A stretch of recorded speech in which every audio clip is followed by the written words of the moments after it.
Hi friends, आइए आज हम बात करते हैं आईपीसी से रिलेटेड इम्पॉर्टेंट सेक्शंस की। आज हम एक ही सेक्शन के बारे में बात करेंगे, वो है आपकी section 34। Section 34 is most important section of IPC.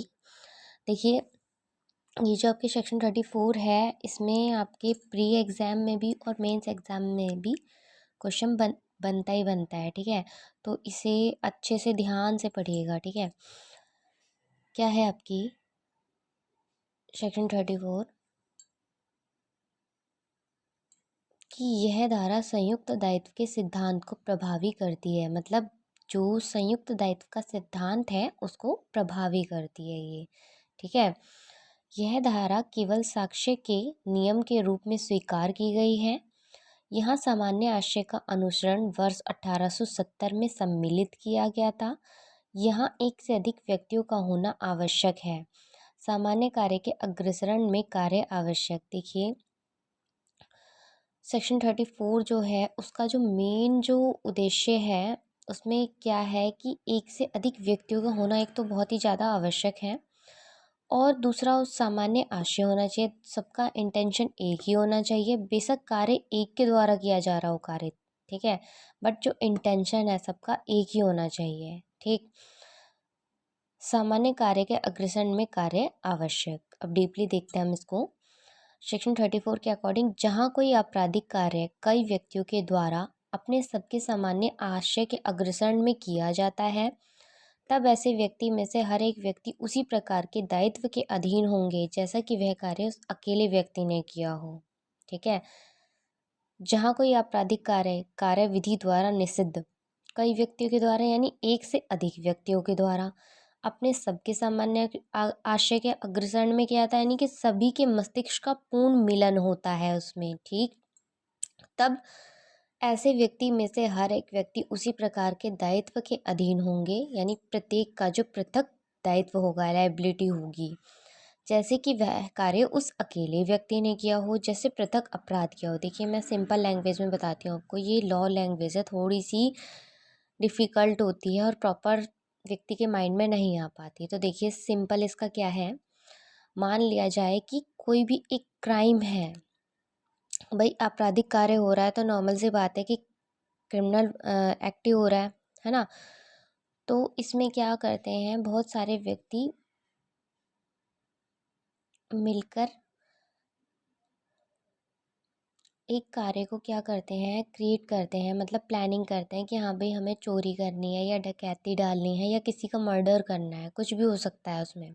ठीक है, तो वो उन सब का जो माइंड होता है, इंटेंशन होता है, वो एक ही होता है। बेशक करने वाले तो दो या एक व्यक्ति होता है, पर उसकी जो रखवाली करने वाले व्यक्ति होते हैं तो वो बहुत सारे व्यक्ति होते हैं। ठीक है, डकैती जैसे कोई करता है, बैंक रॉबरी करते हैं, तो ज़रूरी नहीं होता कि भाई सारे ही व्यक्ति करें। कुछ व्यक्ति ऐसे होते हैं कि जो पहरेदारी करते हैं कि भाई कोई कोई उन्हें ऐसा कार्य करते हुए देख ना ले, या रात के अंधेरे में वो चोरी करते हैं या किसी का मर्डर करते हैं, तो उसमें भी कई व्यक्ति इन्वॉल्व होते हैं।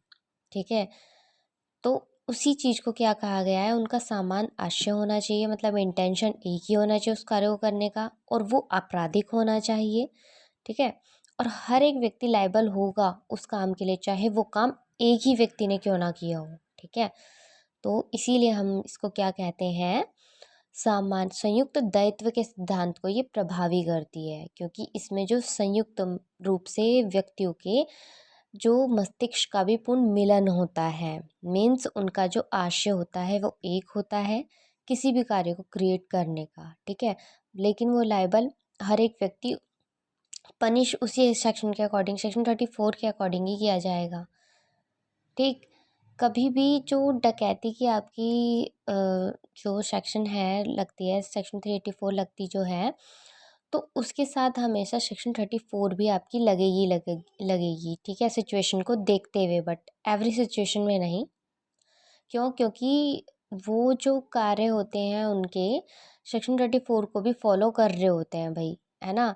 उसमें बिल्कुल वही वही चीज़ें होती हैं जो जो सेक्शन 34 के अकॉर्डिंग मैंने आज आपको बताई हैं।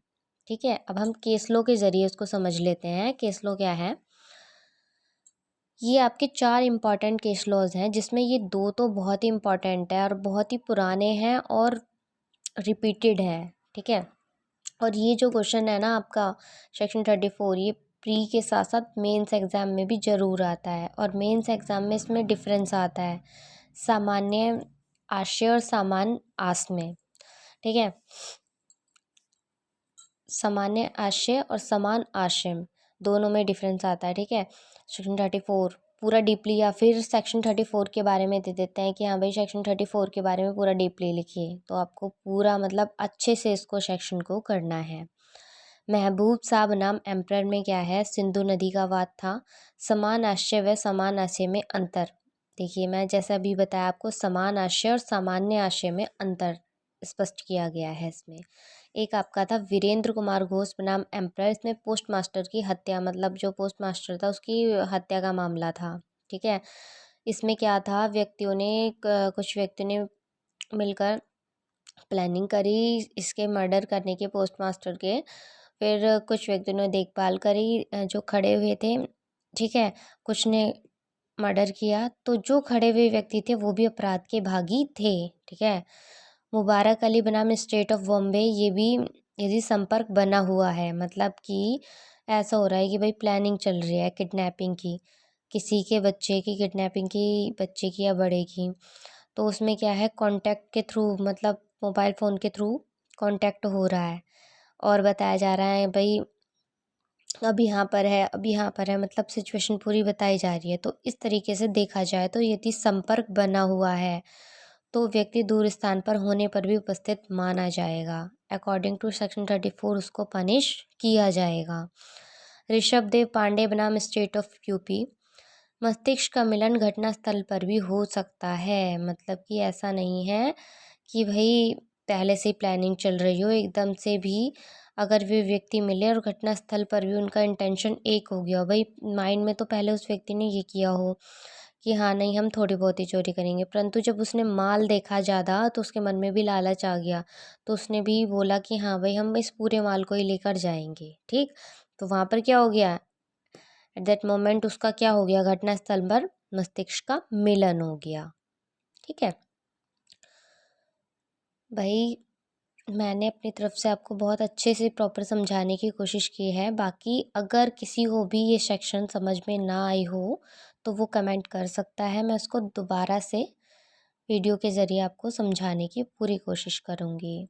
चलिए थैंक्स।